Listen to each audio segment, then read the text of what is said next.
Pour comprendre comment utiliser une fonction si, nous allons prendre un exemple que je vais commenter. Je vais utiliser le contenu du fichier de l'exo 5 mis à votre disposition.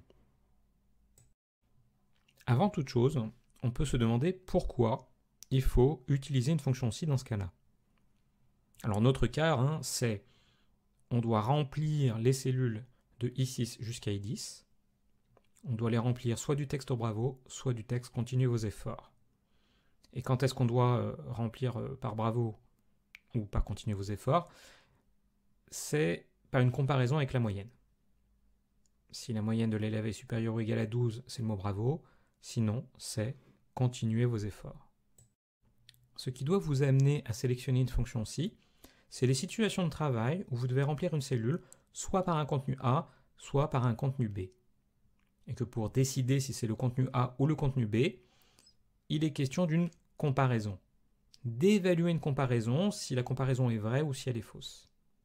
Par exemple, dans notre cas, on doit remplir la cellule ici, de I6 jusqu'à I10. On doit remplir soit du mot Bravo, soit du mot continuez vos efforts. Et quand est-ce que c'est l'un ou l'autre? Eh bien, c'est en comparant la moyenne de l'élève, de la comparer à une moyenne de référence. Ici, la valeur 12. Si la moyenne est supérieure ou égale à 12, à ce moment-là, ça sera Bravo. Sinon, si ce n'est pas le cas, ce sera continuez vos efforts. Passons à l'action.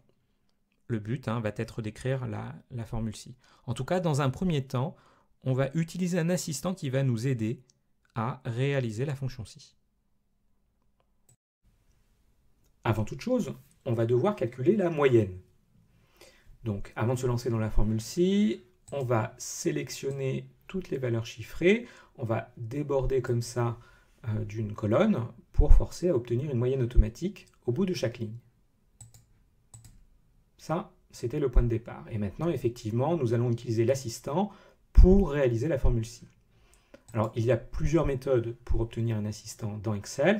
La toute première méthode, la plus simple ou la plus rapide, la plus fréquente, c'est de passer par l'onglet Formule.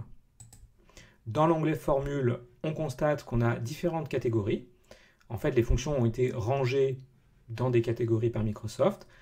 Toutes les fonctions ne sont pas disponibles dans cet onglet. Ce sont les fonctions les plus courantes ou majoritaires qui ont été classées.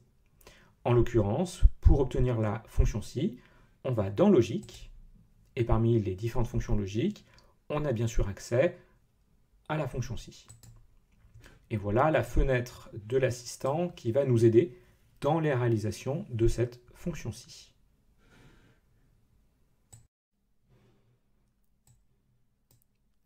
La fenêtre d'assistance nous aide parce qu'elle nous donne pas mal d'informations.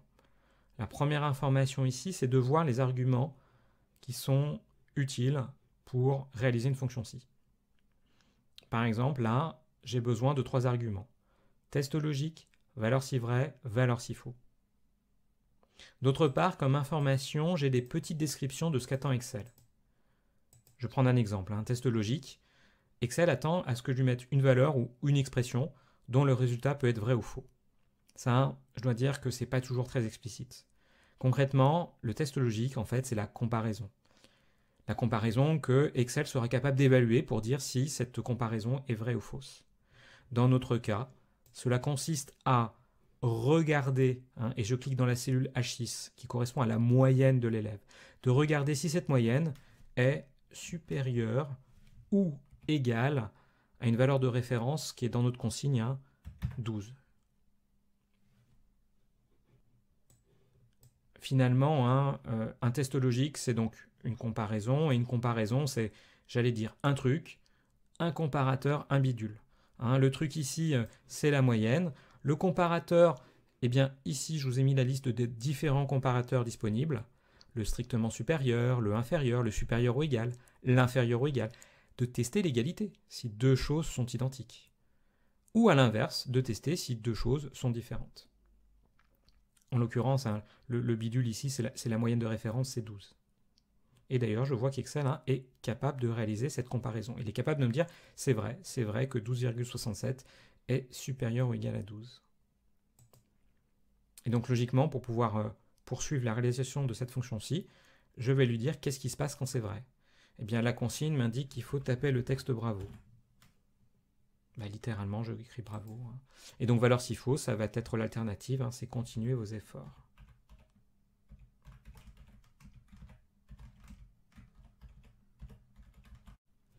J'attire votre attention pour dire que quand j'ai cliqué ici dans valeur si faux, il a rajouté des guillemets autour du texte bravo. Et là, on voit un peu l'intérêt de l'assistant. On n'a pas besoin de penser à devoir mettre des guillemets autour du texte. Il nous les a mis automatiquement. Je vais valider et constater que effectivement ça a bien fonctionné. Et que dans cette formule, je n'ai pas besoin ici de rendre cette référence absolue.